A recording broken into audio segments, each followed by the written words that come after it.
terkait dengan topik hari ini, saya diminta untuk berbicara terkait dengan update vaksin obat yang terkait dengan COVID-19. Kemudian mungkin bagian akhir saya akan sedikit bercerita tentang apa yang terjadi di sini, kasus untuk UK, untuk Manchester seperti apa, dan nanti di bagian akhir kalau ada pertanyaan sepanjang itu bisa didiskusikan, kita insya Allah akan diskusikan. Ini kalau share, saya share.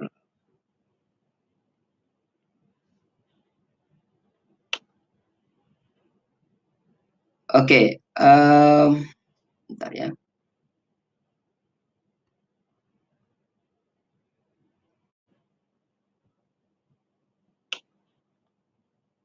Sebenarnya saya buat slide nih, saya buat slide sedikit.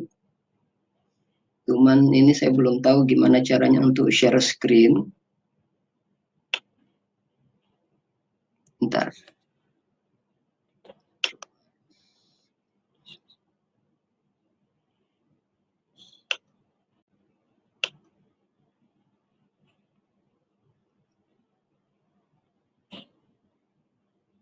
Oke, ini kelihatan. Kelihatan, Pak. Semuanya bisa lihat Hobbs ya. Punya Hobbs.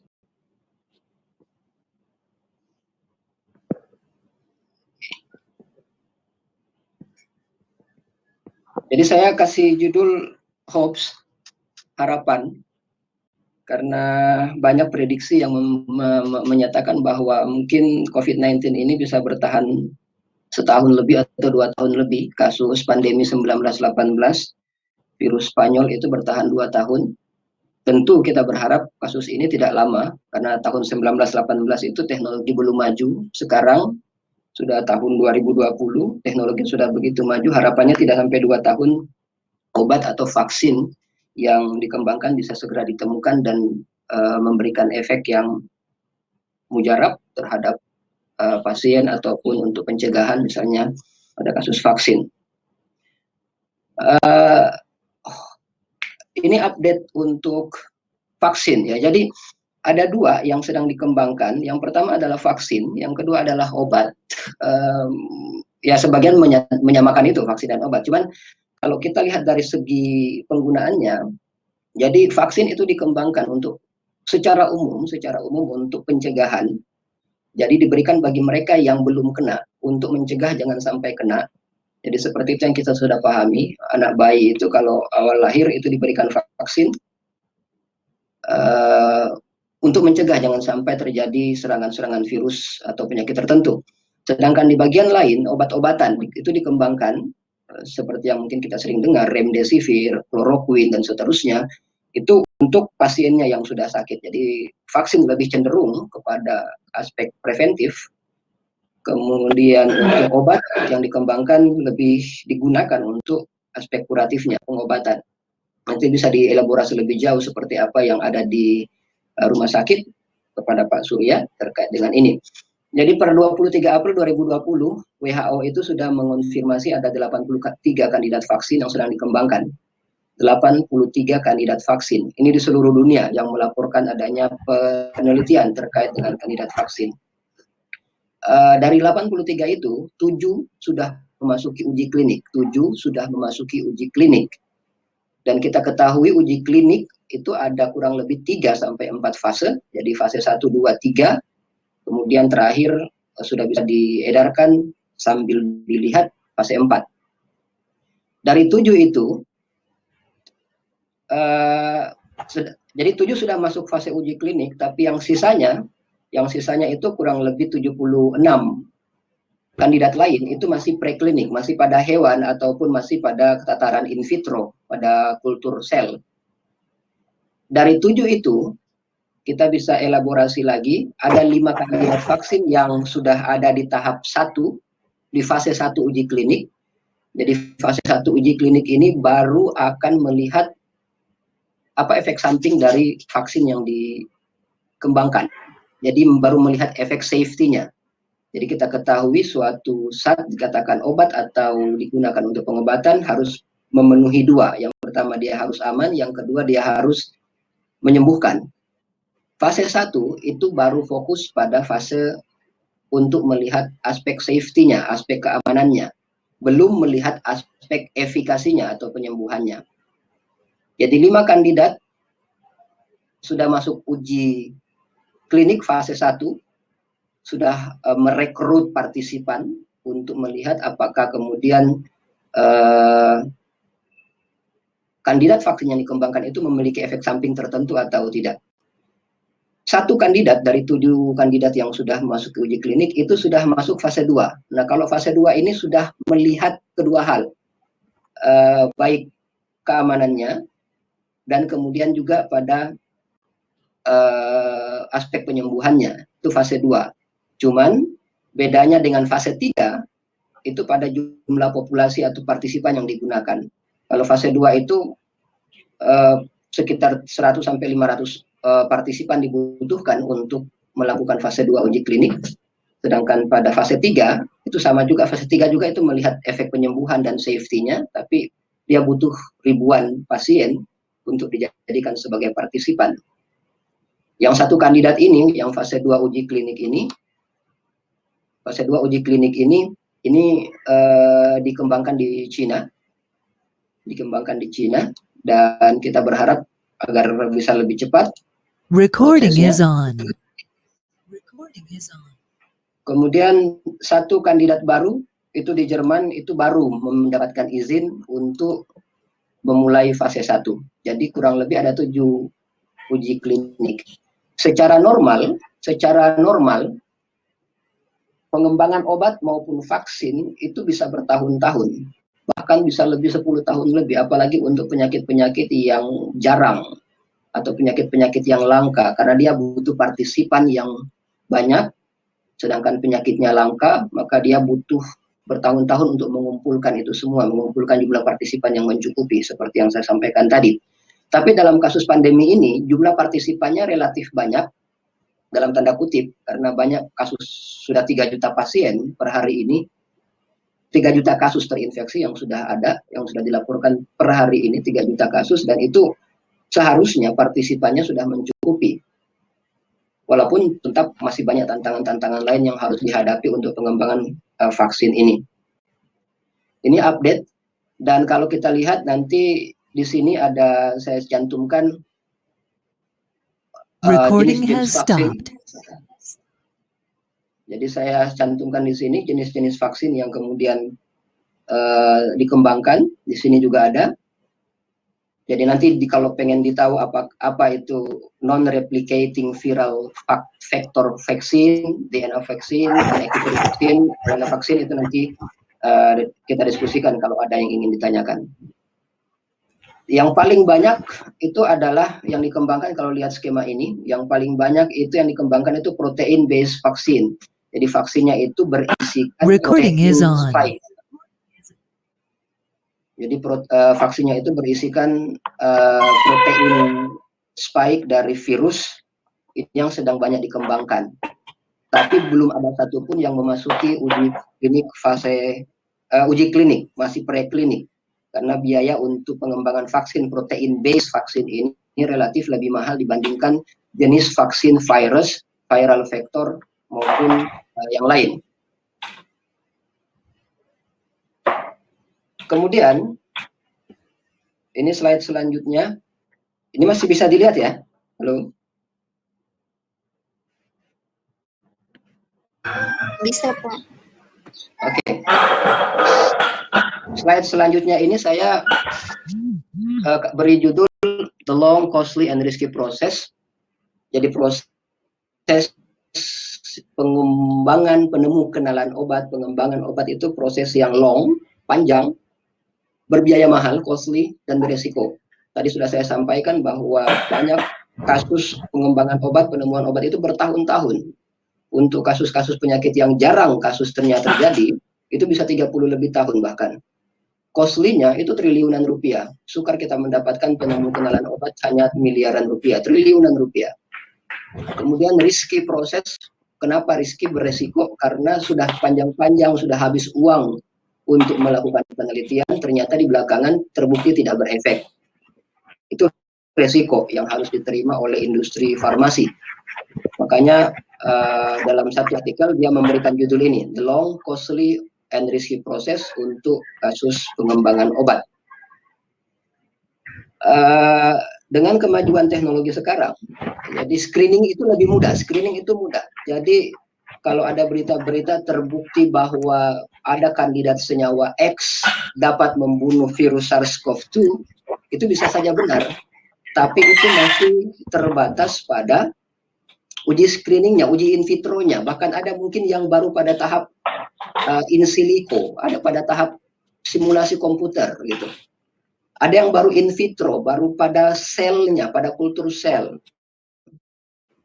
Bahkan belum masuk pada preklinik, pada hewan, apalagi pada manusia.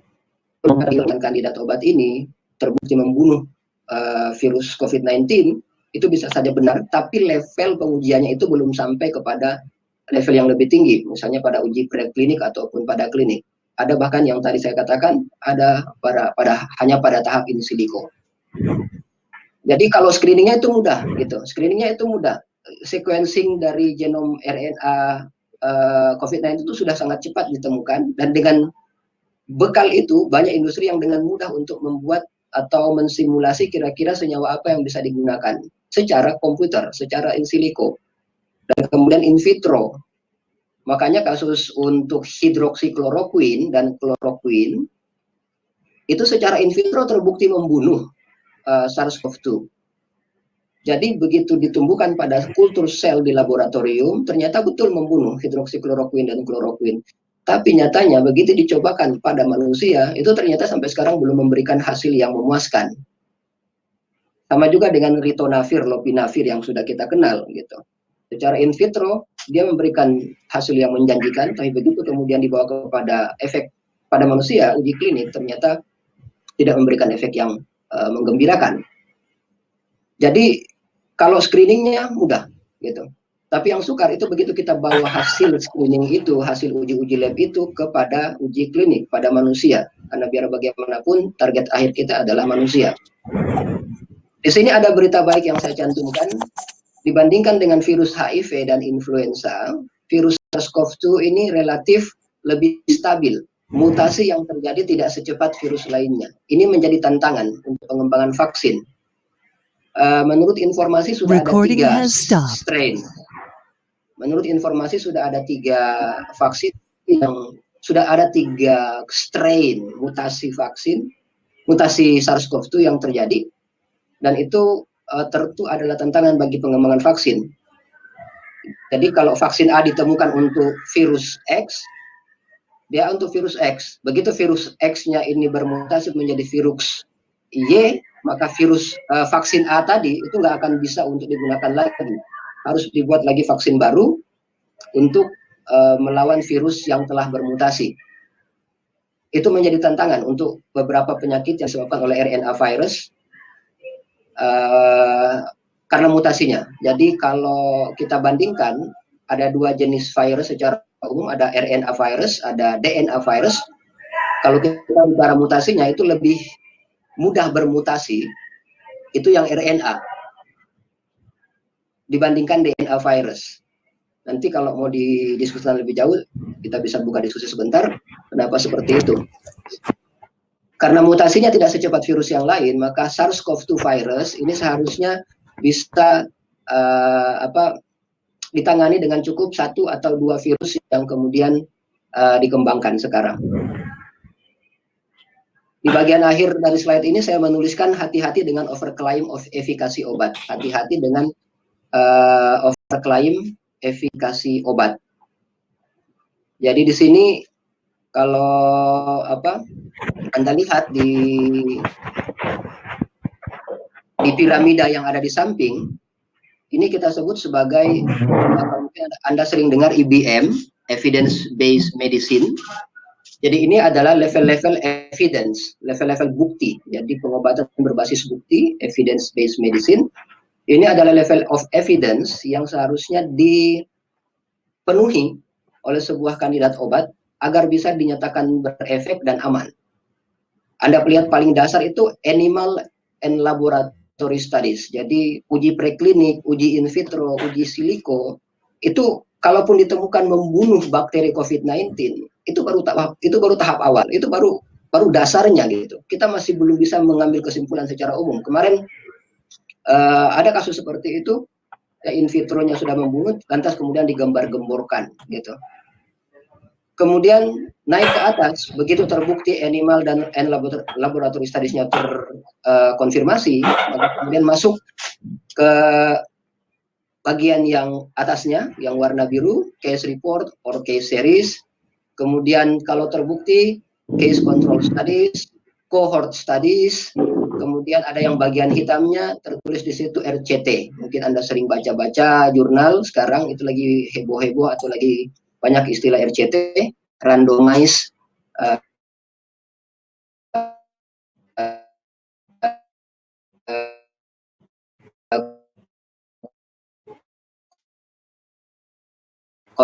control trial.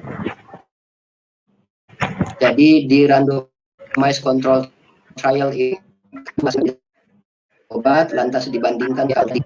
Kemudian begitu terkonfirmasi naik ke nanti ini Pak Akbar Bahar ini paling paham tentang masalah systematic review, meta analisis kalau ingin didiskusikan lebih jauh tentang ini.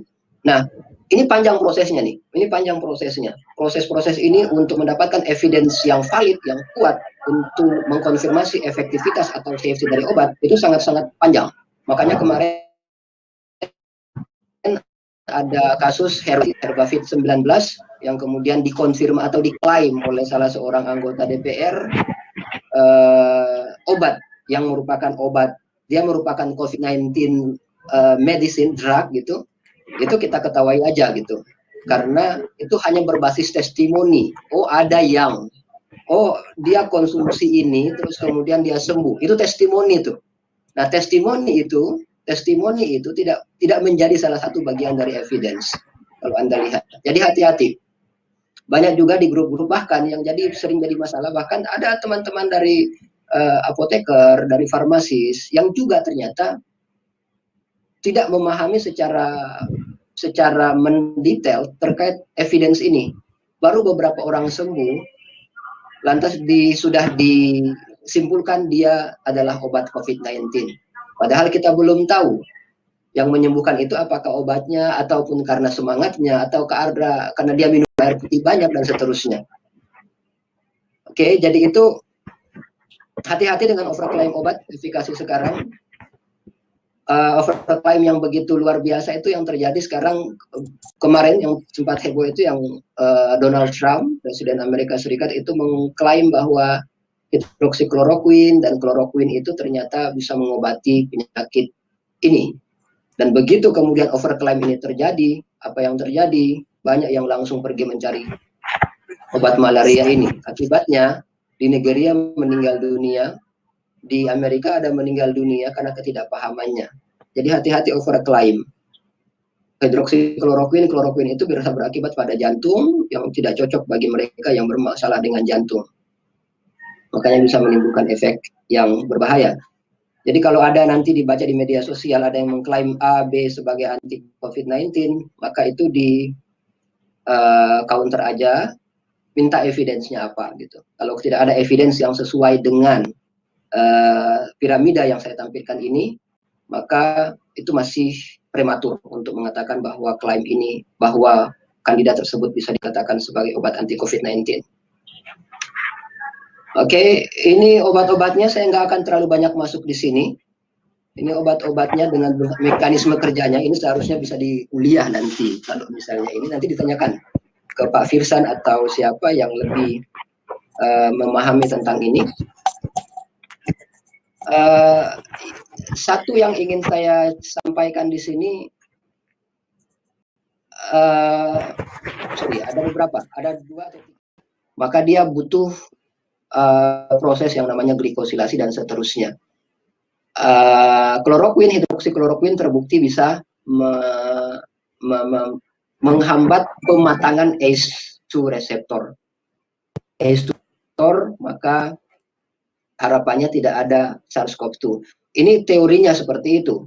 Dan terbukti memang hidroksikloroquine, kloroquine itu memang menghambat. Tapi in vitro tadi saya katakan. Begitu kemudian pada manusia sampai sekarang belum ada yang memberikan efek yang memuaskan. Terakhir itu ada yang remdesivir.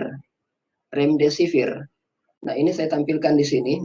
Mengenai mekanisme obat-obatnya nanti kalau misalnya ada yang mau ditanyakan lebih lanjut silakan terkait dengan ini karena kita dibatasi waktu. Ini berita hari Jumat kemarin.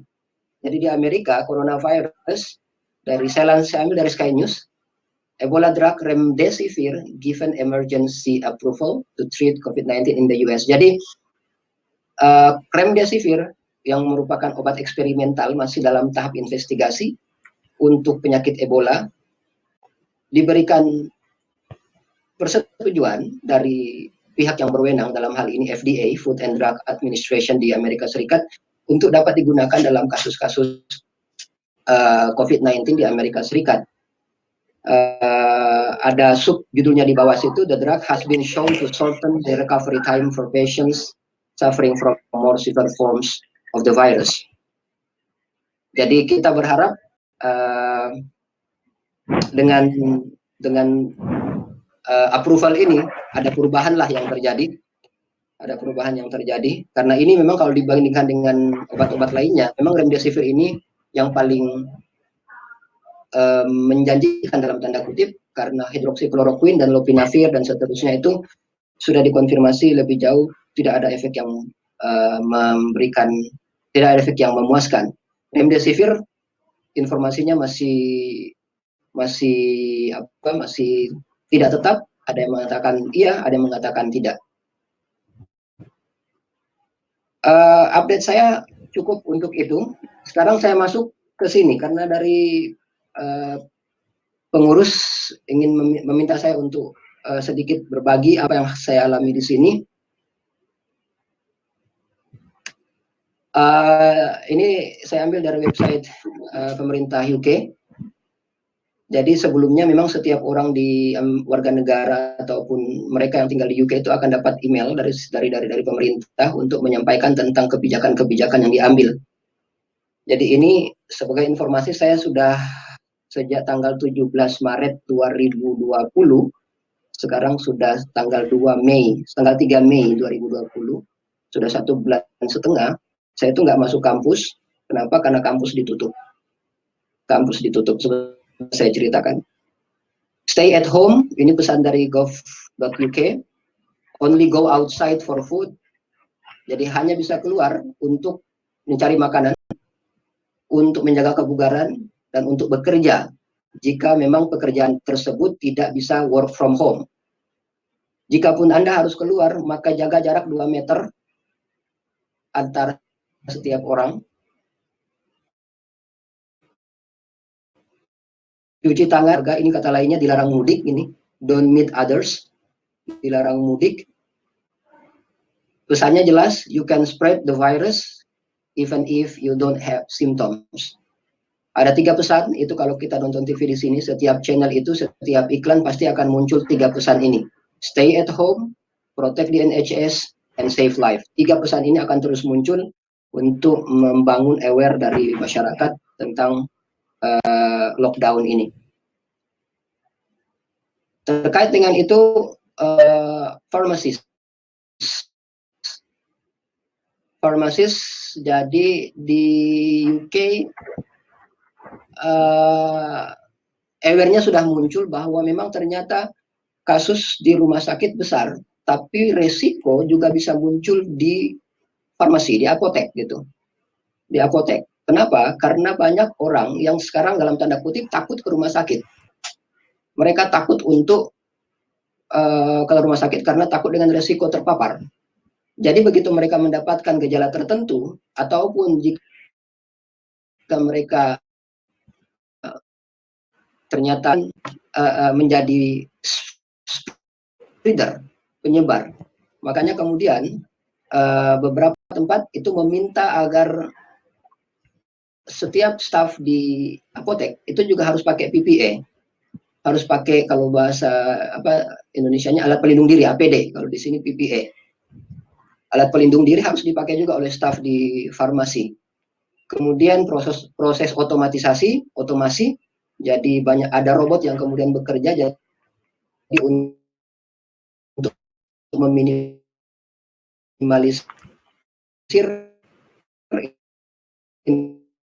interaksi antara pasien dengan apoteker untuk apotek gitu. Bukan hanya di rumah sakit. Karena tadi itu ternyata banyak orang sakit yang sudah takut ke rumah sakit. 24 jam, shift-shiftan, kemudian setelah itu banyak kemudian pasiennya karena tadi itu banyak yang takut ke rumah sakit, maka di sini dalam artikel ini tertulis high street pharmacists needlessly put at risk. Jadi resikonya besar. Ini kampus saya, University of Manchester, kosong. Jadi kosong sekali gitu. Sejak 17 Maret kemarin sudah kosong. Jadi tidak ada yang bisa dilakukan. Jadi semua mahasiswa S1, S2, bahkan S3 gitu semuanya diminta untuk meninggalkan kampus, tetap stay at home tadi. Aktivitas pembelajaran semuanya dialihkan secara daring, tidak ada yang berbeda dengan yang dilakukan di negara yang lain. Semua penelitian dihentikan kecuali untuk penelitian tertentu. Penelitian saya itu terkait dengan otak gitu, kultur sel in vitro, begitu kemudian sementara menumbuhkan, ternyata begitu diminta untuk segera meninggalkan, tidak bisa ada semacam tawar-menawar, langsung semuanya dimatikan, dibuang. Teman saya di lab lain itu ada 100 lebih tikusnya, tikus laboratoriumnya, itu dimatikan gitu, dimatikan.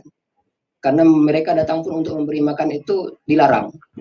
Jadi tidak ada jalan lain di eutanasia, dimatikan semua hewan-hewan yang digunakan dalam laboratorium tersebut. Kemudian berbagai aturan baru dirilis untuk menyesuaikan dengan kondisi sekarang. Salah satunya itu misalnya ada pertimbangan untuk memberikan dalam tanda kutip ya, kalau bahasa kasarnya itu memberikan nilai A semua atau luluslah semua gitu. Pokoknya apapun yang kau lakukan dengan tugas, pokoknya kau akan lulus gitu. Jadi istilahnya itu no advantages policy. Jadi kebijakan yang diambil tidak merugikan semua pihak. Jadi menguntungkan semua pihak gitu. Jadi mahasiswa tidak mau kasus ini terjadi, tapi apa boleh buat, ini force major, jadi mereka tidak boleh dirugikan sama sekali. Jadi ada pertimbangan, walaupun kemudian belum diresmikan, tapi sedang dipertimbangkan untuk memberikan nilai lulus semua ataupun graduate semua terkait dengan mahasiswa-mahasiswa yang sudah mendekati masa akhir studinya.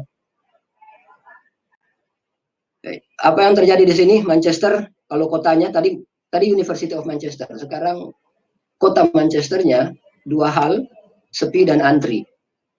Sepi tadi itu ya sepi, pokoknya sepi. Orang relatif taat. Yang kedua antri. Kenapa antri tadi?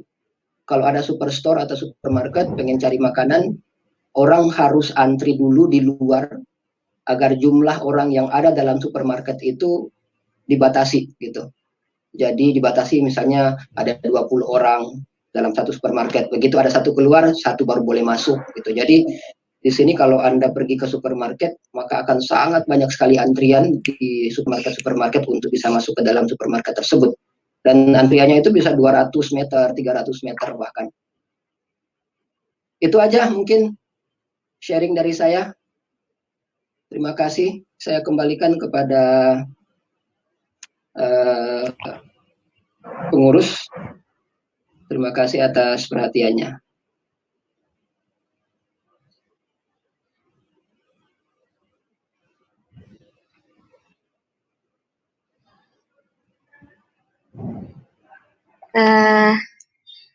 Baik, terima kasih atas kemudian dari Pak Kamta yang nanti kita buka pertanyaan di akhir diskusi hari ini, yaitu Pak Sur. Silakan.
Recording is on.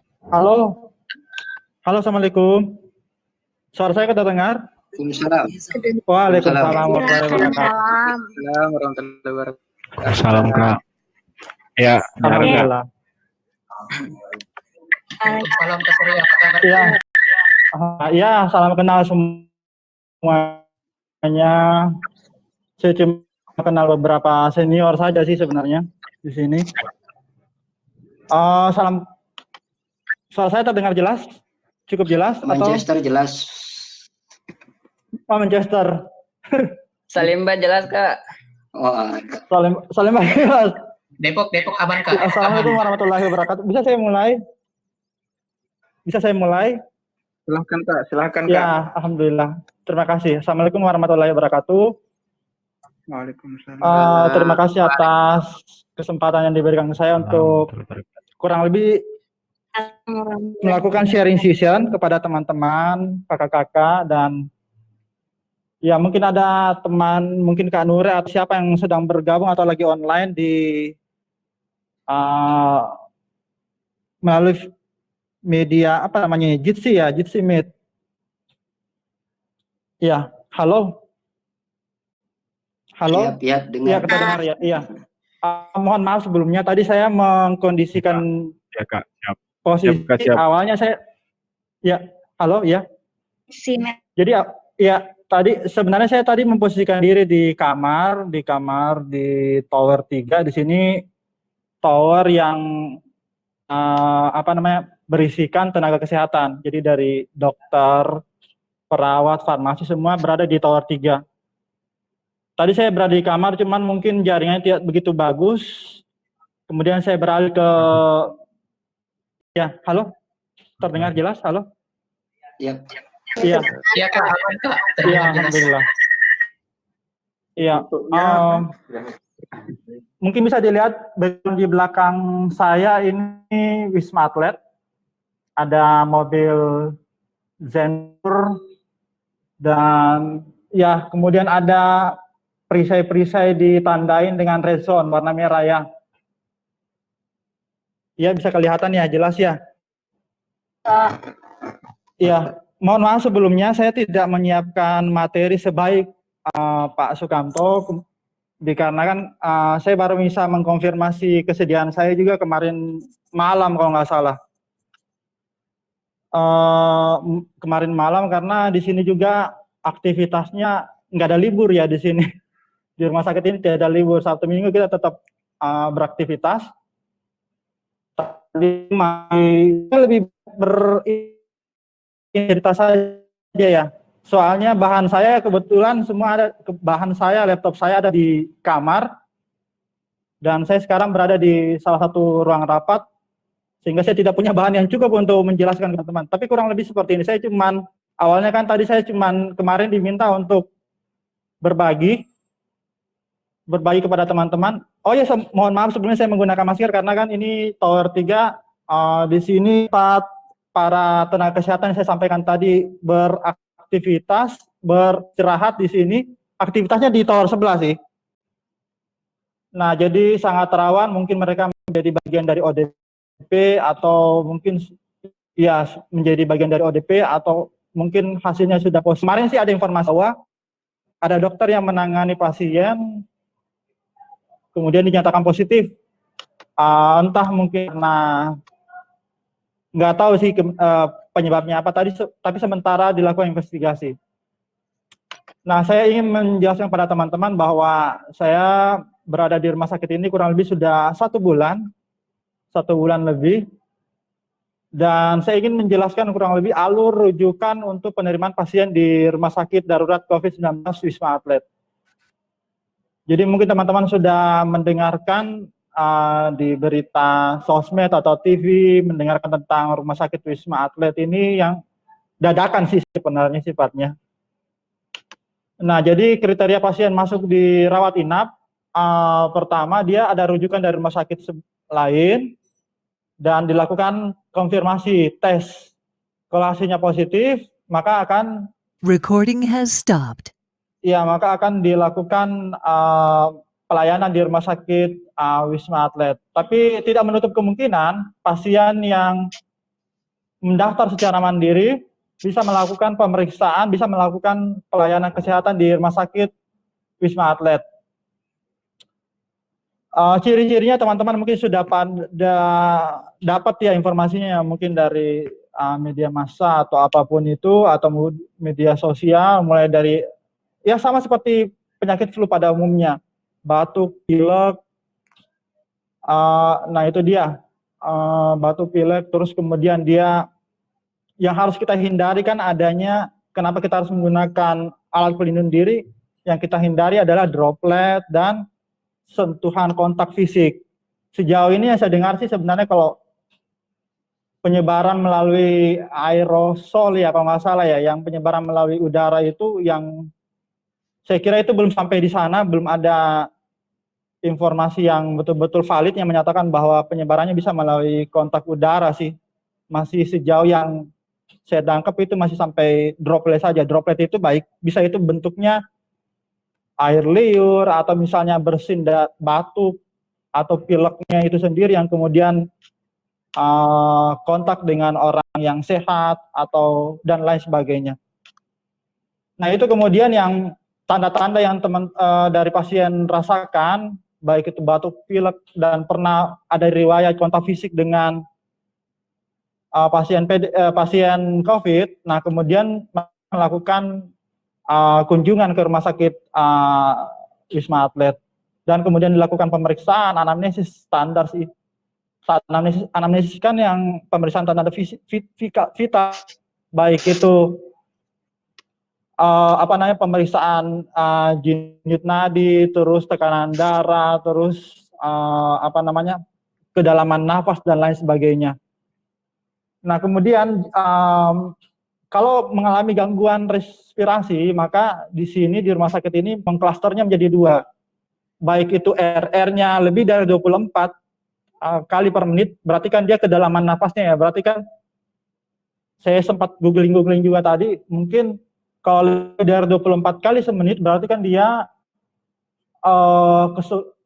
kesulitan untuk proses bernafasnya itu membutuhkan kedalaman dan harus mengkompensasikan, karena kalau misalnya lebih dari 24 kali berarti kan menyatakan bahwa dia harus memompa karbon dioksidanya keluar dari saluran nafasnya sehingga supaya tidak terjadi keasaman dan lain sebagainya. Itu mungkin lebih klinis, lebih detail mungkin Pak Sukamto yang lebih paham sih sebenarnya. Karena saya memang backgroundnya orang lapangan dan sekarang sebagai dosen itu pun juga masih baru ya, dan juga ngajarnya di teknologi formulasi. Baik, kembali lagi. Jadi jika ditemukan tadi faktor gejala gangguan respirasinya ada 2 ya, entah itu karena usianya lebih dari 60 tahun, terus ada hidup sendiri dan pernah kontak dengan pasien Recording is on. pasien COVID. Nah itu kemudian nanti akan dilakukan pemeriksaan di sini. Awalnya dia di statusnya sebagai ODP, kemudian nanti dilakukan pemeriksaan lanjut, laboratorium lengkap, baik itu gula darah sewaktunya, SGOT, SGPT-nya, dilakukan pemeriksaan rapid test, ronsen sampai EKG. Nah, jika rapid testnya positif, maka dia naik kelas menjadi pasien PDP. Kemudian nanti dia akan dilakukan pemeriksaan PCR, dilakukan pengobatan sesuai dengan formularium rumah sakit yang baru banget disusun juga di rumah sakit Wisma Atlet. Halo, suara saya terdengar jelas kan ya? Siap. Siap, oh iya. Ya Kak, Kak Ari Iya Kak. Kak, kedengaran sih. Ya, kalau dia misalnya status awalnya sebagai ODP, maka dia akan dilakukan pemeriksaan sampai PCR, sampai hasilnya negatif, cuma sekali. Tapi kalau dia statusnya PDP, pasien dalam pengawasan, maka dia dilakukan 2 kali pemeriksaan PCR Recording has dan hasilnya harus stopped. negatif. Jarak antara pemeriksaan pertama dan kedua sesuai ketentuan di dokter spesialis paru yang ada di Rumah Sakit Wisma Atlet hanya 1 hari, berjarak 1 hari. Jadi kalau hari ini pemeriksaan pertama negatif, besoknya negatif, baru pasien bisa dibuatkan surat keterangan sehat atau bisa untuk tapi awalnya sih harus ini dulu ya, discharge planning dulu ya, perencanaan pemulangan dan lain sebagainya. Aduh, ya mau maaf sebelumnya karena saya menggunakan masker jadi kesulitan juga bernafasnya. Ya, itu yang Recording is secara umum yang terjadi di rumah sakit Wisma Atlet. Kebetulan saya di sini selama 1 bulan Recording has stopped. ditunjuk untuk awalnya sih sebagai kepala gudang obat ya, kepala gudang obat. Awalnya sih di sini tuh karena kan namanya darurat, sebenarnya belum pada siap untuk perencanaan, termasuk juga obat-obatan masih dianggapnya itu perbekalan kesehatan, baik itu alat kesehatan, APD, obat itu masih dalam satu gudang besar, gudang induk. Kemudian ketika saya masuk di sini, saya coba untuk memisahkan itu antara gudang APD, alat pelindung diri, gudang alkes, dan gudang obat. Nah, awalnya juga di sini cuma 2 sih sebenarnya apotekernya yang bertanggung jawab, tapi banyak banget sih sebenarnya sih tenaga relawan dari TNI, Polri juga dan apa namanya volunteer dari yang masuknya dari Kementerian Kesehatan.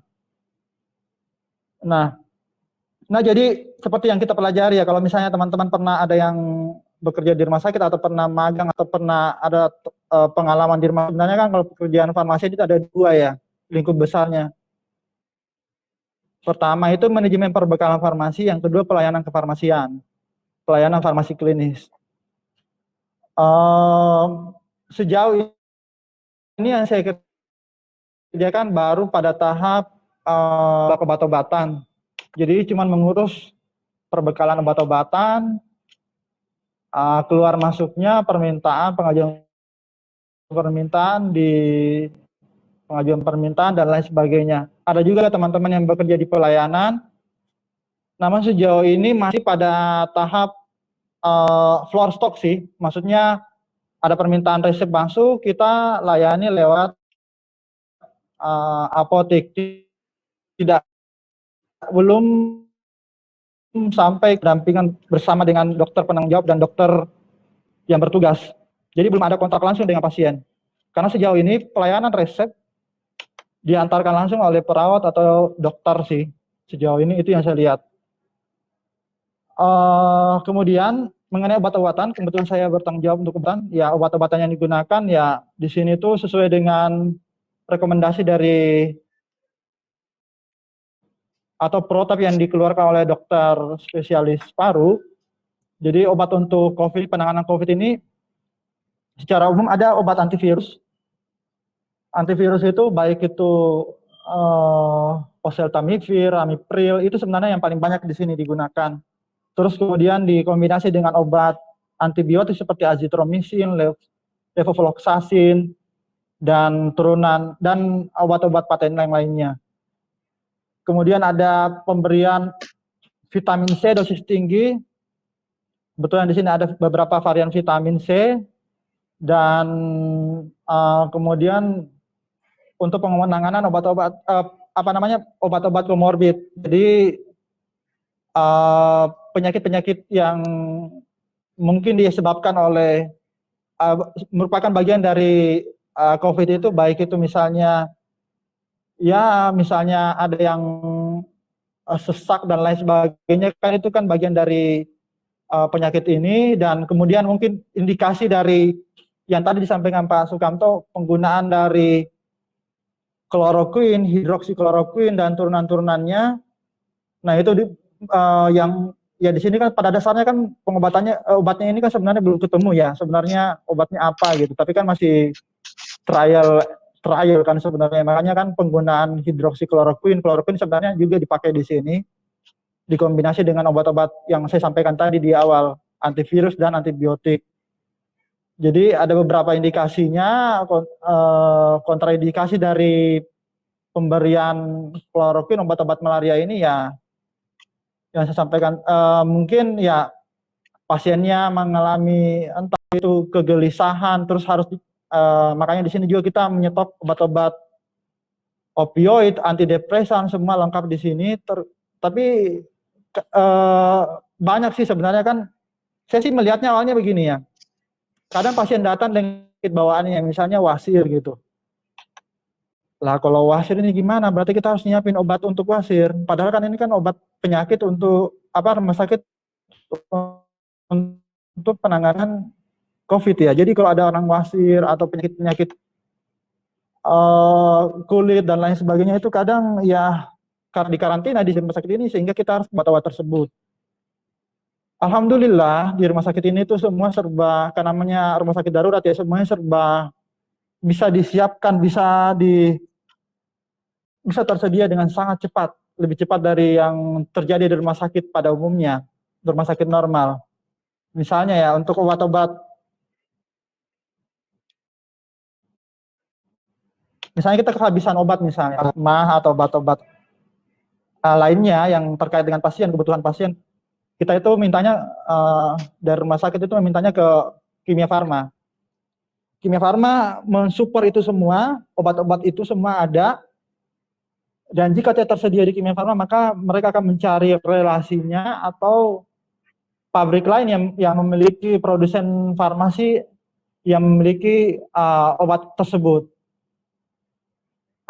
Jika dalam waktu, misalnya kayak kemarin ya, ada tiba-tiba pasien yang sudah mukoid gitu, obatnya tidak tersedia, kita langsung menghubungi Kimia Farma. Kalau nggak ada dalam respon dalam waktu 1-2 jam belum ada obatnya, kita langsung melakukan pembelian ke rumah sakit terdekat. Kita bahkan beli langsung ke rumah sakit terdekat. Nanti yang masalah fee pembayarannya itu nanti dilakukan oleh entah dari Kimia Farma atau dari BNPB sih yang melakukan pembayaran. Jadi alhamdulillah semua di rumah sakit ini tersedia. Dan itu baru dari sisi obatnya. Kemudian kan yang paling penting itu kan alat pelindung diri ya. Teman-teman mungkin juga sudah banyak mendapatkan informasi mengenai alat pelindung diri yang digunakan. Kalau di sini kan dibagi menjadi 3 zona, ada zona hijau, kuning, sama zona merah. Zona merah itu kita ada apotek di situ. Perlu saya sampaikan bahwa pasien yang ada di rumah sakit ini kok menurut laporan dari dokter jaga tadi sekitar 800-an orang sih. Dan tidak menutup kemungkinan itu akan bertambah, karena kemudian kemarin ada laporan juga dari ada satu ABK, rombongan ABK dalam suatu kapal itu yang dicurigai terinfeksi virus COVID. Nah itu kemudian ada sekitar 300 orang. Sekarang lagi mereka sudah mendarat. Sekarang lagi menginap di suatu hotel dan bersiap untuk dipindahkan ke rumah sakit.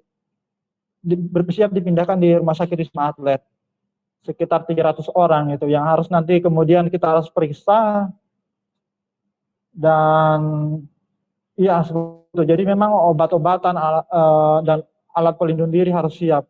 Balik lagi ke alat pelindung diri, mohon maaf ya tidak tersusun dengan rapi, karena ya itu saya ingat saya saja sih menyampaikannya, karena kan Semalam juga saya baru selesai rapat itu agak sampai tengah malam, sampai jam 2 selesai. Jadi saya juga tidak begitu mempersiapkan untuk diskusi pada sore hari ini. Jadi kembali lagi, tadi saya sudah menjelaskan mengenai obatnya, sekarang mengenai manajemen alat pelindung diri. Alat pelindung diri yang kita gunakan di sini adalah ya seperti yang teman-teman saksikan di media sosial atau banyak lah ya rujukannya. Ada coverall, kalau misalnya dia level 3 kan dia menggunakan coverall, terus menggunakan Google pelindung mata, ada face shield, ada heat cap penutup kepala, ada sepatu boot, shoes cover, sarung tangan latex. Nah, itu sebenarnya alat pelindung diri yang itu vital sekali juga, harus tersedia. Kurang lebih di sini kan tiap hari kita harus menyiapkan sekitar 300 pieces, 300 set. Oh ya, ditambah dengan masker ya. Maskernya saya menggunakan kan masker biasa ya, masker triple yang ini ya. Ada juga masker N95 itu yang mahal banget itu harganya. Tapi alhamdulillah di sini tuh selain dari pembelian pemerintah melalui, kalau di sini kan kalau untuk obat-obatan kan lewat Kimia Farma, kalau untuk alat kesehatan, alat pelindung diri itu dari RNI namanya. Jadi perusahaan BUMN yang menangani alat-alat kesehatan. RNI, dan alhamdulillah juga di sini karena banyak banget donasi yang masuk ke Rumah Sakit Wisma Atlet, baik itu dari BUMN, swasta, dan lain sebagainya. Kemarin misalnya juga ada masukan dari RCTI ya, berapa ya kemarin masker itu banyak banget. Masker triple juga, tapi semua ada juga coverall itu ada juga dari LCTI, tapi semua barang yang masuk di sini itu harus di cluster dulu, dipilah-pilah dulu, apakah dia memenuhi standar atau tidak. Kalau tidak memenuhi standar, tidak recommended untuk tenaga kesehatan yang bertugas di rumah sakit ini. Dan ya di sini tuh donasi nggak mengenal waktu ya.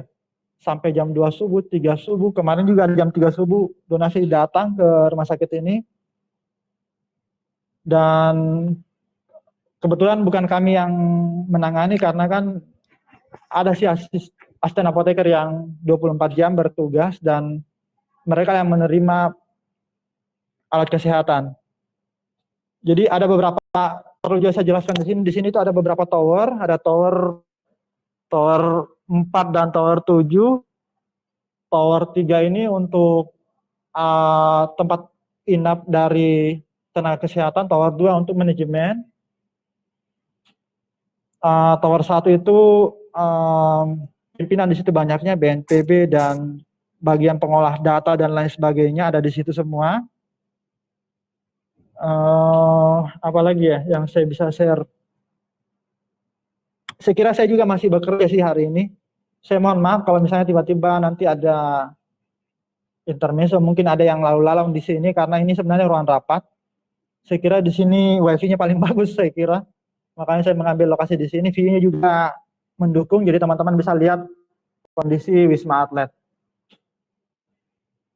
Rumah sakit ini sebenarnya kan ada direkturnya. Direkturnya itu dari Dr. Bambang namanya. Dia seorang mayor jenderal. Di bawahnya ada beberapa perwira-perwira. Di sini juga ada dari Polri, ada Menkes juga, ada dari BUMN juga yang berpartisipasi.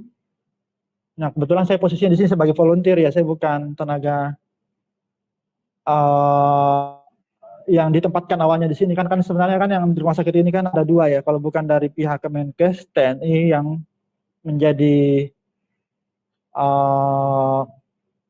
pejabat struktural di rumah sakit ini, dan kemudian masuklah Kemenkes dengan beberapa relawan-relawannya. Dari BUMN juga ada relawan-relawan. Saya kira ya relawan-relawan inilah yang kemudian kalau sesuai informasi dari jenderal yang kemarin datang berkunjung ke sini tuh, ya kalian pahlawan sesungguhnya, karena kan kami datang ke sini kan atas niat niat kami masing-masing, dan itu tanpa paksaan. Berbeda dengan Kemenkes ataupun TNI Polri, itu kan memang ada surat perintah penugasan, jadi mereka mau tak mau harus bekerja. Kalau kami semua di sini kan relawan ya. Kalau kami mau keluar ya silahkan, itu tidak terlalu ini. Tapi memang di sini ada protokol-protokol yang harus kami penuhi. Jadi ya kalau misalnya kami bekerja di, misalnya saya kemarin di pelayanan, saya mencoba bekerja di pelayanan, ya saya harus ketika saya sudah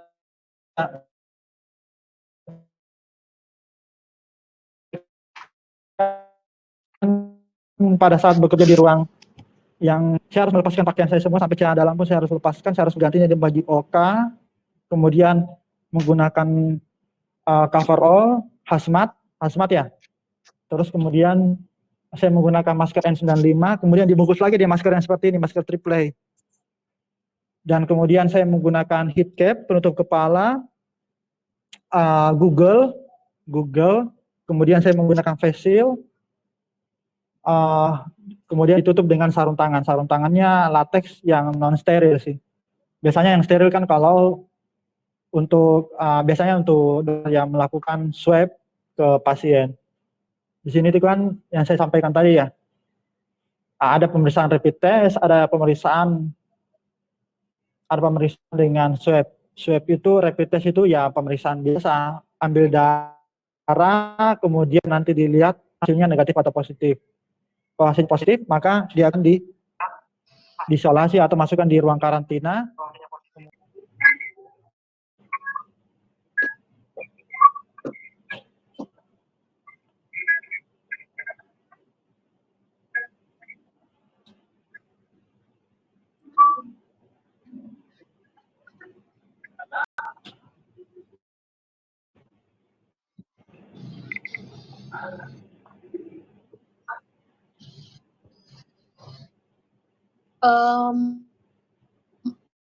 Mohon maaf karena bertanya silakan Kak, karena jaringan saya agak lemot, jadi bisa langsung silakan. Ya sudah bisa dipersilakan ini.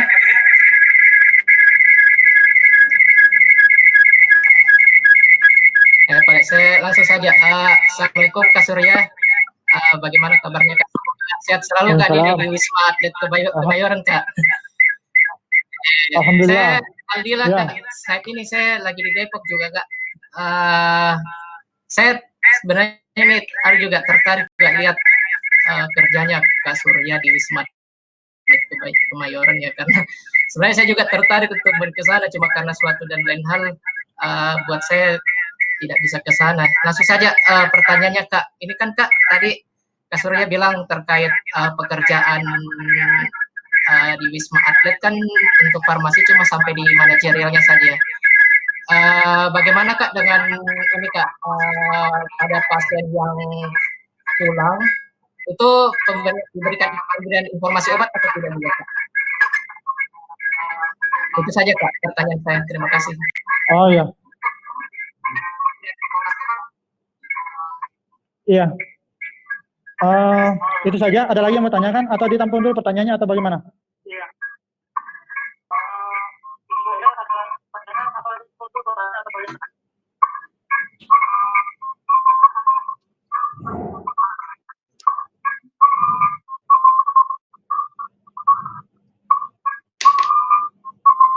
Ada lagi yang mau bertanya?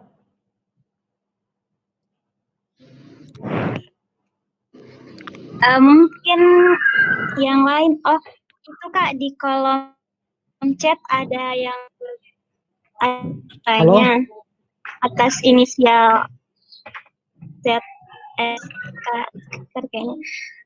Jadi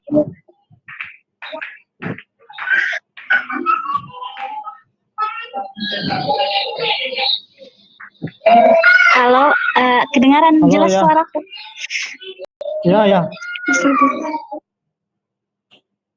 Oh iya, saya sudah lihat pertanyaan-pertanyaannya yang diajukan. Oke.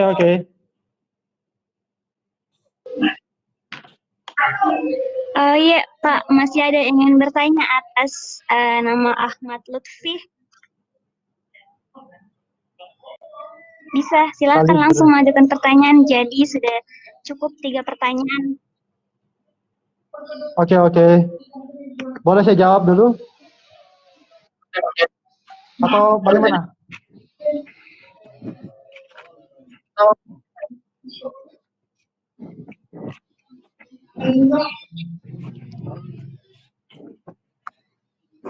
Oh, jawab beberapa pertanyaan, silakan, Pak.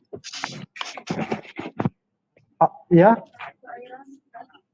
Ini Pak Kamto dulu atau bagaimana? Atau saya dulu atau bagaimana?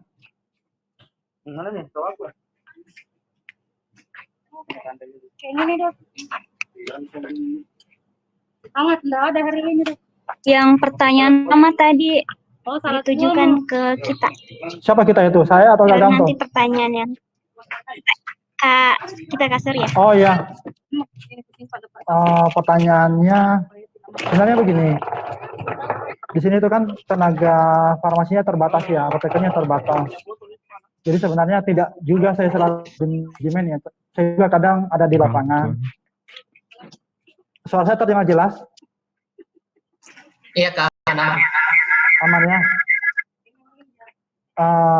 Ya seperti itu. Jadi kadang juga saya berada di pelayanan, saya melakukan, karena kan semua yang berhubungan dengan obat itu ya, itu masih bagian kerja dari saya. Baik itu di gudang obat, pengadaan, sampai di pelayanan, sebenarnya selama itu masih interaksi dengan obat itu masih jadi tupoksi dari saya. Pertanyaannya apa ya tadi? Tadi pertanyaannya ini ya. Yang pertama itu mengenai yang mengenai bagaimana untuk pemulangan pasien. Kalau pemulangan pasien di sini itu kan sesuai dengan hasil ininya ya, hasil pemeriksaannya ya. Kalau misalnya dia rapid test-nya awalnya negatif, sebenarnya kan sudah bisa dipulangkan. Rapid test sama juga rapid ya, jadi cepat ya hasilnya, langsung keluar hasilnya. Kalau hasilnya negatif ya pasien langsung bisa dipulangkan. Tapi kalau dia hasil rapid testnya positif, maka harus di-handling, harus ditangani dulu. Baik itu dengan pemeriksaan laboratorium, ronsen, rapid test, ronsen, dan sampai dilakukan swab. Swabnya itu dia menggunakan cairan, ada nama cairan VTM, dan nanti di cairannya nanti itu ada cairan yang digunakan itu sejauh ini suplainya dari FKUI ya, FKUI yang ini yang menyiapkan cairannya ya, regen-regen kayak gitu. Kemudian nanti ada katonnya kayak apa ya, kayak katon gitulah ya, katon kapas begitu, katon, tapi dia ada stepnya. Nah nanti dia itu dilakukan, dikorek di bagian, diambil sampling, di swab di bagian hidung sama tenggorokan dalamnya. Nah nanti itu kemudian dilakukan pemeriksaan PCR. Harapannya dia negatif PCR-nya. Kalau hasil PCR-nya negatif, tapi itu tentu setelah dilakukan ini ya, setelah dilakukan treatment ya, treatment intervensi pengobatan yang seperti saya sampaikan tadi di awal, ada antivirus, antibiotik, kemudian ada pemberian vitamin dosis tinggi dan lain sebagainya. Lalu pasiennya kalau misalnya hasil PCR-nya, hasil swab-nya negatif, baru pasien dipulangkan. Tapi ada sedikit dilema ya di sini. Kenapa dilema? Karena kehidupan ada masalah sosial juga ya, karena kan kalau pasien sudah masuk di sini, dirawat di sini itu mendapat stigma yang kurang begitu bagus di masyarakat. Ketika dia mau memutuskan untuk pulang, kayak kemarin ada pasien yang sudah bisa dipulangkan, tidak bisa untuk sampai di rumahnya, di ya sekitar Jakarta sini. Tapi problemnya karena ya itu masyarakatnya belum bisa menerima. Takutnya ya hasilnya bagaimana atau dan lain sebagainya, terlalu banyak keparnoan juga di masyarakat kita. Nah itu yang menghambat juga. Saya kira nah itu sebenarnya sih kendala-kendala yang ada di sini, dan kemudian tapi tetap kita membuatkan dari sini sih ada dokter DPJP, dokter penanggung jawab yang mengeluarkan surat keterangan sehat, tapi kadang itu tidak, ya sudah disampaikan ke RT RW, tapi itu kadang tidak terlalu ini bisa membantu juga untuk bisa diterima di masyarakat. Itu juga masalah-masalah yang ada di lapangan, sehingga akhirnya pasien kembali lagi ke sini, rumah sakit ini, untuk ya mau gimana?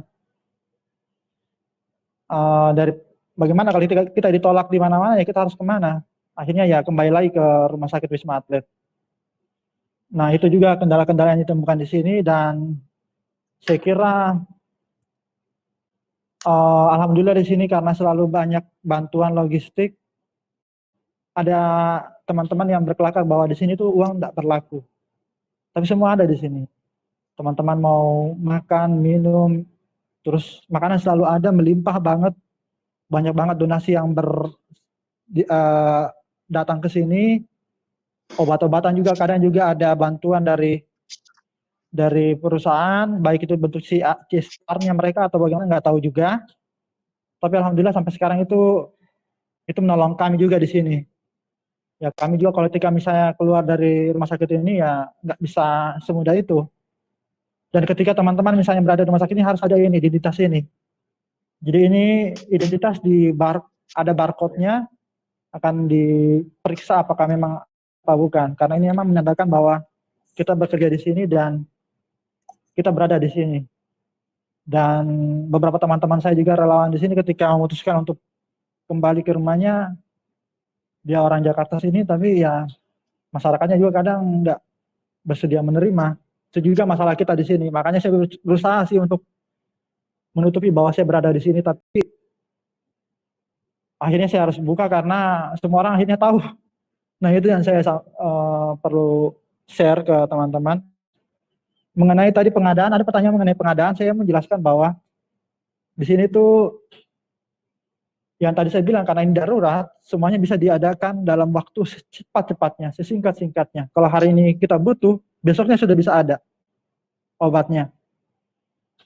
Kami tidak bisa menghitung bagaimana menggunakan, kalau misalnya kan ada teorinya ya, ada itu di perencanaan metode konsumsi, morbiditas, dan lain sebagainya. Itu pendekatan-pendekatan saja kan untuk perencanaan pengadaan, tapi agak sulit diterapkan karena ya itu tadi yang saya bilang tadi, tiba-tiba ada ratusan ABK, anak buah kapal yang kemudian tiba-tiba harus dilakukan pemeriksaan di sini. Itu kan berarti kita harus siapkan dengan semua obat-obatnya. Nah itu juga kita masalah di rumah sakit ini. Tapi alhamdulillah, perlu saya sampaikan bahwa kepala instalasi di farmasinya di sini tuh kebetulan dia seorang backgroundnya Polri, terus apoteker penanggung jawabnya backgroundnya dia dari perwira TNI, dia Mayor Dandu namanya. Kepala instalasinya dari Polri namanya Sunarto namanya. Kebetulan kami sudah kenal selain kegiatan ini kan kami sudah pernah berkomunikasi sebelumnya, makanya dia langsung percaya dan memberikan saya kepercayaan untuk mengelola mengenai obat-obatan, walaupun background saya tidak ini ya, bukan farmasi klinis atau ini. Cuma kebetulan saya bekerja di rumah sakit dan itu maksa saya untuk tahu berapa obat-obat penting dan manajemen yang ada di rumah sakit. Dan rumah sakit ya itu kalau bukan manajemen ya pelayanan farmasi. Cuman di sini tuh betul-betul sangat dibatasi pelayanannya karena belum tahu ya sebenarnya ini, tapi saya sudah pernah melihat semua proses yang ada. Saya mengevaluasi pelayanan, saya melihat teman-teman bagaimana bekerja. Kebetulan kepala pelayanannya seorang kapten juga, Kapten Sitorus namanya, seorang apoteker juga. Jadi semua yang berada di farmasi ini backgroundnya ya farmasi, kalau bukan apoteker ya dia pasti seorang asisten apoteker. Sekira itu mungkin yang saya bisa share. Atau mungkin ada yang mau ditanyakan nanti bisa japri ke saya.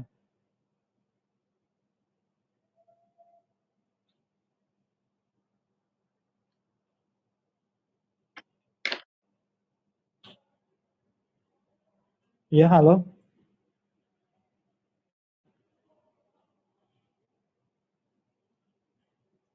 Halo. Saya kembalikan kepada moderator.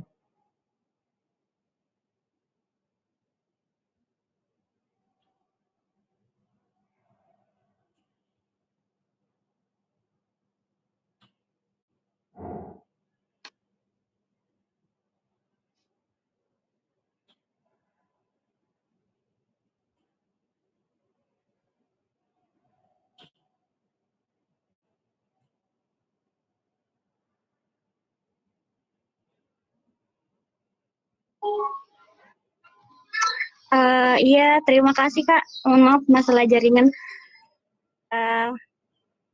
Jadi Kak, di kolom chat itu ada beberapa pertanyaan dari Ya, peserta. Nah, jadi ada pertanyaan untuk Pak Sukamto. Di sini dinyatakan bahwa kalau melihat yang ada jumlah kasus yang masuk top 4 dunia dengan CVR lebih 10%, saya sebenarnya penasaran dengan kemajuan sistem pelayanan kesehatan yang ada di sana. Mungkin bisa dijelaskan sampai bisa terjadi demikian di sana, Kak. Saya juga masih penasaran dengan transformasi di sana. Apakah mereka ikut melaksanakan pelayanan kefarmasian yang bersentuhan langsung dengan pasien di rumah sakit? Bagaimana, Kak? Mohon penjelasannya. Ini pertanyaan tersebut ditujukan kepada Pak Sukamto. Oke, thank you, terima kasih. Bisa dengar ya suara saya ya? jelas Kak. Oke, sip. Ini good, ini pertanyaannya mantap. Banyak juga yang bertanya seperti ini, kenapa banyak negara seperti Italia, kemudian Amerika, termasuk UK, kasusnya banyak, case fatality rate-nya juga tinggi. Di sini ada beberapa hal yang ingin saya sampaikan. Yang pertama kita masuk dulu ke jumlah yang terinfeksi, itu banyak sekali di sini. Kenapa banyak? Itu banyak sekali prediksinya, banyak sekali determinan yang menyebabkan itu. Namun salah satu yang ingin saya tekankan di sini itu kemampuan UK untuk melakukan tes ya per hari per 24 jam itu terakhir kemarin itu informasinya sampai 100.000 gitu. Jadi 100.000 kali tes untuk mengetahui apakah seseorang itu di UK itu positif atau negatif. 100.000 tes per hari gitu. Maka dengan determinan ini, dengan faktor ini, memang logikanya akan lebih besar peluang untuk menemukan kasus gitu dibandingkan dengan misalnya yang 5.000 per hari atau 10.000 kali tes per hari gitu. 100.000 tes ini sangat luar biasa. Bahkan kemarin terakhir 120 ribuan lebih tes per hari yang dapat dilakukan untuk melakukan screening terhadap warga negara di UK untuk mengetahui kasus-kasus yang terjadi. Itu untuk menjawab bagaimana kenapa bisa meningkat banyak kasus terinfeksinya gitu. Tentu banyak faktor-faktor lain gitu, tapi saya ingin tekankan di situ kemampuan untuk melakukan pengetesan gitu. Yang kedua, kenapa case fatality rate-nya itu tinggi? Ya, 9-10% itu benar. Ya, Amerika juga seperti itu, kemudian Swedia seperti itu, kemudian Italia termasuk UK. Satu hal yang menjadi salah satu kesimpulan temporer adalah slow respon. Di awal itu slow respon. Bahkan di negara-negara lain itu saya ingat ya sudah mulai lockdown. Di Italia itu sudah mulai banyak. Itu UK itu masih belum lockdown. Tadi saya katakan 17 Maret itu baru kemudian ditutup gitu. Padahal dari bulan Februari kemudian awal-awal Maret itu sudah sangat meningkat di Italia. Jadi banyak sekali kemudian yang mengatakan bahwa UK di sini bukan persoalan teknologinya, karena memang obatnya belum ada gitu, tapi karena slow responnya gitu. Slow respon, ada gap antara kasus yang terjadi di sekitarnya dengan respon yang kemudian dilakukan, dan itu ternyata sangat signifikan mempengaruhi kasus-kasus yang terjadi. Kemudian yang kedua, pemerintah di UK itu sempat di awal-awal untuk melakukan respon itu tidak memilih untuk lockdown seperti sekarang. Dia tidak memilih untuk lockdown. Mereka kemudian berkesimpulan bahwa yang terbaik kayaknya herd immunity. Herd immunity seperti kita tahu, tidak lockdown, dibiarkan begitu saja, sehingga kemudian setiap orang kena, yang bertahan kemudian lanjut, yang kemudian tidak bertahan meninggal, sampai akhirnya terbentuk imunitas komunitas gitu, imunitas pada populasi gitu. Perdebatan berlangsung, jadi pada saat perdebatan kemudian terjadi tidak ada lockdown, akhirnya kemudian respon yang kemudian diambil itu ternyata dalam tanda kutip sudah terlambat. Italia, Amerika pun seperti itu. Itu yang menjadi penjelasan utama mengapa CFR itu lebih cepat dibandingkan dengan Korea Selatan, Selandia Baru, Australia. Itu 1-2 kasus lockdown, ya, kemudian responnya mantap gitu, sehingga kemudian sekarang mereka sudah bukan tidak flat lagi, tapi sudah turun kurvanya. Kemudian jadi ini bukan persoalan masalah sistem pelayanan atau teknologi kesehatannya, tapi ini masalah kebijakan yang kemudian diambil oleh pemerintah terkait. Kemudian pelayanan farmasi. Jadi peran farmasi di sini. Jadi jelas NHS, sistem kesehatan di UK, itu begitu kasus ini terjadi, segera membuka peluang sebesar-besarnya bagi tenaga kesehatan, termasuk panggilan khusus untuk para apoteker, para tenaga teknis kefarmasian untuk bergabung di NHS, kembali untuk bergabung. Ini sudah menjadi akan menjadi pernyataan bahwa ini menjadi bukti bahwa keterlibatan kita begitu signifikan. Itu di community setting. Di apotek itu luar biasa lagi gitu. Orang pada rame-rame tuh ke apotek. Orang pada rame-rame ke apotek. Orang pada psikosomatis. Batuk sedikit udah mulai parno gitu. Dan kemudian disitulah peran dari apoteker, karena orang akan lari ke apotek. Tadi seperti saya katakan, orang sudah berpikir 2 kali untuk ke rumah sakit untuk misalnya flu yang dialami, takut terpapar gitu. Jadi kalau kemudian dikatakan pelayanan apoteker itu di Inggris relatif sudah maju, bahkan kalau mau bicara salary, bicara gaji itu bisa sampai itu kalau 50.000 pound itu per tahun itu mungkin sekitar 600 juta rupiah per tahun dia gajinya. Clinical pharmacist. Jadi ada di NHS itu ada pekerjaan, ada job, ada yang kemudian dikatakan sebagai clinical pharmacist, farmasi klinik, itu gajinya itu luar biasa. Sehingga kesimpulannya memang pelayanan kefarmasian kemudian itu bisa berjalan dengan baik di sini. Saya langsung lanjut karena mungkin sudah berbuka di sana. Selamat berbuka puasa. Ada pertanyaan dibawa oleh ZS. ZS ini saya nggak tahu, tapi pertanyaannya mantap nih. Pertanyaannya ini tentang Yuval Noah Harari gitu. Pelajaran apa yang bisa diambil oleh farmasis di sini gitu. Dari kasus COVID-19, sebelumnya manusia telah menghadapi banyak tragedi semacam ini, dan kali ini mungkin dengan segala effort yang kita upayakan, kita bisa jadi akan membuat pemakluman seperti karena obatnya belum ada, pengujian masih lama, dan seterusnya, logistik alkesnya bermasalah. Dengan menyandarkan pandangan saya pada apa yang disampaikan pada Yuval di Noah Harari di Homo Deus, saya ingin bertanya pelajaran apa yang bisa diambil oleh farmasis di sini. Ini luar biasa pertanyaannya. Jawaban pastinya saya nggak tahu. Cuman kalau dikatakan pelajaran apa yang bisa diambil farmasis di sini, ini sangat banyak gitu. Bahkan kalau saya berpikir pelajaran secara global itu jelas. Secara global, pelajaran yang bisa diambil adalah we cannot be alone. Kita tidak bisa sendiri gitu. Kita tidak bisa sendiri. Semuanya harus berkolaborasi. Jadi tidak bisa ada sekat-sekat, termasuk pengembangan vaksin. Vaksin itu tidak bisa kemudian dilakukan dengan baik kalau tidak ada sequence genomnya. Yang itu kemudian dilakukan dengan baik, langsung di-share, dalam beberapa jam kemudian sudah terbentuk, dan seterusnya vaksin berkembang. Tidak bisa kita alone, tidak bisa kita sendiri. Pelajaran terbesar menurut saya pribadi sekarang adalah kita kolaborasi. Siapapun Anda, bahkan Anda yang rebahan saja di rumah itu sebenarnya sudah berkolaborasi untuk mensukseskan program-program misalnya kayak PSBB. Semuanya berkolaborasi. Khusus untuk farmasis, pelajaran yang bisa diambil secara jelas, secara nyata, kalau kemudian kita bicara kasus di community setting, ini banyak sekali kasusnya, farmasis pasti kemudian akan sangat dibutuhkan. Tadi sudah disampaikan oleh Pak Surya, supply chain-nya, supply change, kemudian setelah itu edukasi masyarakat, itu semuanya sudah sangat jelas. Tinggal yang menjadi masalah memang terkait dengan dalam tanda kutip kenal tidaknya profesi ini.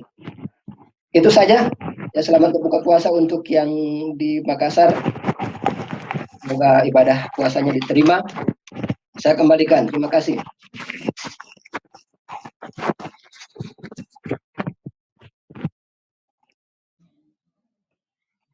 Baik, terima kasih banyak untuk kedua pemateri kita hari ini untuk Kak Surya dan Kamto. Terima kasih atas semua ilmu dan pengalaman yang telah Sama-sama. diberikan.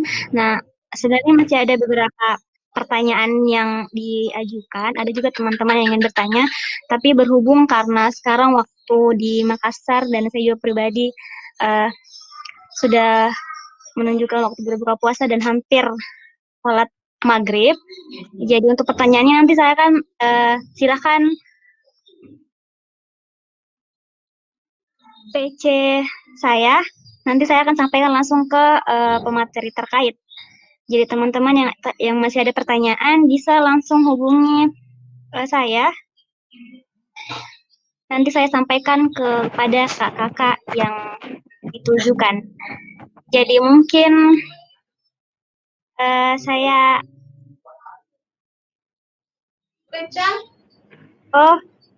ada di kolom chat ada respon dari yang tadi bertanya.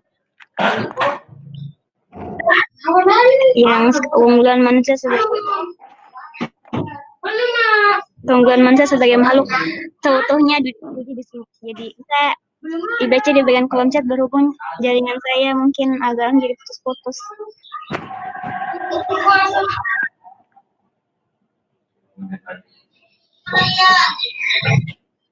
Baik, mungkin seperti yang saya katakan tadi, yang jika ada yang bisa hubungi saya dan saya akan meneruskan ke pematerinya. Jadi terima kasih untuk kakak Kak Surya dan Kak Kamto karena bersedia meluangkan waktunya hari ini. Ya, selamat berbuka puasa. Dan untuk teman-teman juga, ya Kak. Untuk teman-teman, terima kasih atas partisipasinya. Semoga kita bisa bertemu di diskusi-diskusi selanjutnya. Selamat berbuka puasa untuk wilayah Makassar dan sekitarnya. Saya tutup dengan ucapan alhamdulillahirrahmanirrahim. Wassalamualaikum warahmatullahi wabarakatuh. Waalaikumsalam warahmatullahi wabarakatuh. Waalaikumsalam warahmatullahi wabarakatuh. Terima kasih Kamto, Kak Waalaikumsalam Surya. warahmatullahi wabarakatuh. Ya, sama-sama. Selamat berbuka. Selamat bertugas Mas Surya ya. Semoga lancar Siap. segala urusan di sana. Amin, amin. Thank you. Saya live ya. Assalamualaikum. Thank you, saya live juga ya. Assalamualaikum. Waalaikumsalam warahmatullahi wabarakatuh. Udah ada Dila. Makasih Kak. Nah, sorry agak late. Bisa live duluan. Mohon maaf atas segala kekurangannya Kak. Waalaikumsalam warahmatullahi wabarakatuh.